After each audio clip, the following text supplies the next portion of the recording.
Hi, my name is Tim Gard. I've been having some conversations with some rather well-educated people on the internet on a forum called Quora. Um, it's an opportunity to ask questions and have discussions with people um, using a typed response. I've been trying to make a point about different types of energy. The one specifically that I was having a conversation with an engineer about, and I seemed to be having a little bit of difficulty getting him to understand some what I considered to be rather basic concepts. And I'm thinking that it may just simply be the face-to-face type conversation, and I'm hoping to alleviate that problem with a video like this. Basically, what I've been saying is that solar panels have an inherent problem in them, and everyone is well aware of this, including this engineer. And that inherent problem is that if the sun is not shining, you cannot use a solar panel for collecting energy. What my point was that because the solar panel generates electricity, and without the use of a battery as a storage device, you can't store electricity very effectively. So using a solar panel as a primary source of energy is not a logical thing to do. Therefore, we don't do it. What my point was, though, is that if you change the way that you do things, sometimes you can solve a problem like that. Let me give you an example with a solar panel.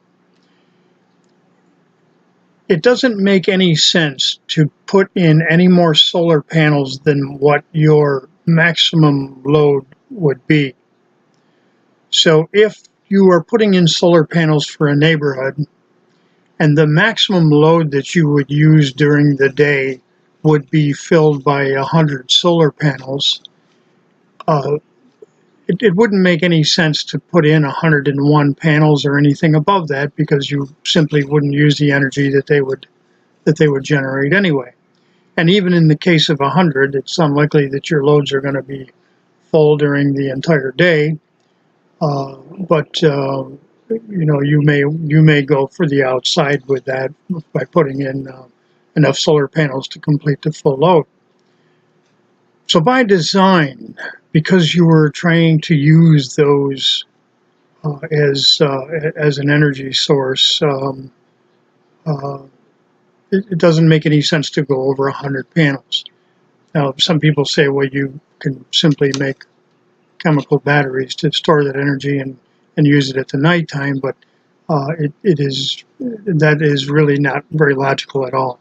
The quality of the batteries that we have is not good enough to justify the cost of them, and their life expectancy is relatively short in comparison to the life expectancy of a solar array. So the industry drops it there. They don't look for any other options for storing energy. And the point that I had made is that if you instead of collecting the electricity and making it available to burn during the day, you directly fed that electricity into electric motors to drive air pumps.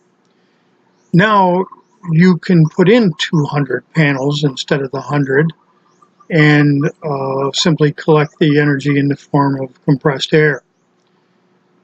Or 300 panels or 3,000 panels or 30,000 panels. Every single panel is going to collect that energy and store it in the form of compressed air. Now, the argument that this engineer was giving me was that the amount of energy that you can get out of compressed air is so low that it wouldn't make any sense to do that. My argument for it is that it doesn't matter so much that the energy being run through an air turbine efficiency isn't that great. My point was that the volume of compressed air is free from the time you pay for the solar panel, and continues to be free from that point on. So you will eventually reach a point, even with the low volume of energy from compressed air, that you recover the cost of the solar panels and the electric motors and the compressors, and everything that you make from that point on is 100%.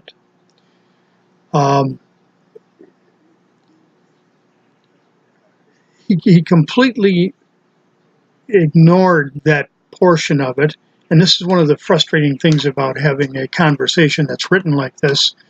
People go on to other tangents without actually addressing the first point that you made, when the first point actually changes the ground for the tangents that they're off on completely, and everything they say in those tangents no longer applies until they address the original point, rather than just saying, no, that will not work.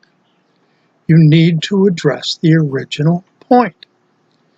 So what I'm hoping to do with this video is to make it available online, and the next time I find myself in a conversation with somebody who is knowledgeable about things like this, I am going to ask them to simply come to look at this video and to consider what I'm saying from that point, and then specifically address that point as to what the efficiencies they see are with using compressed air to generate electricity.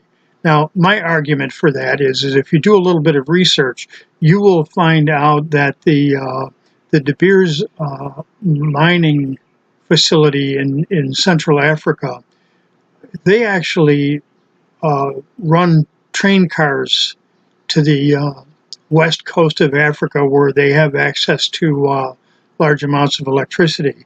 And they run air compressors, and they compress air to put it in tankers on trains. And then they haul those tankers out to the De Beers mine, and they used compressed air out of these tankers to run generators to do their mining with. And this is not a small power generation. These De Beers mines are pretty much equivalent to a small size city. So simply dismissing something like that without doing the research on it is irresponsible. And it makes it very difficult to solve problems if our engineers are not responsible enough to look at things closely and determine whether or not they really are viable or not. Now, I understand there will be engineers who are whose income is based on the oil industry. And I understand that if solar and wind power completely eliminate the need for fossil fuels for energy, that those large corporations are going to be in serious trouble. I'm sorry about that, but I didn't choose the industry that you're in. Fossil fuels are dirty. They're problematic, and they're expensive, and they're controlled by people who create market problems so that they can justify the price increases. And that's just not acceptable. So if you're looking at this and you're an engineer and you're still thinking that that oil is the land of the gods where you belong, then you go ahead and stay there. But for the rest of you who are interested in actually solving this problem, I welcome you to ask me questions or even bring me challenges on things, because I've been going through the challenges of these things for a number of years, and have investigated each one of them as they presented, and some of the things I investigated caused me to make changes in the design of my system. So I'm not looking at this with a really short amount of study time on this subject. I've been spending a number of years in investigating this and solving problems with it. So hopefully I can make reference to these videos, and for those of you who are interested in learning something new and finding a solution to the problem, will make it a little bit easier for you to understand. Thanks.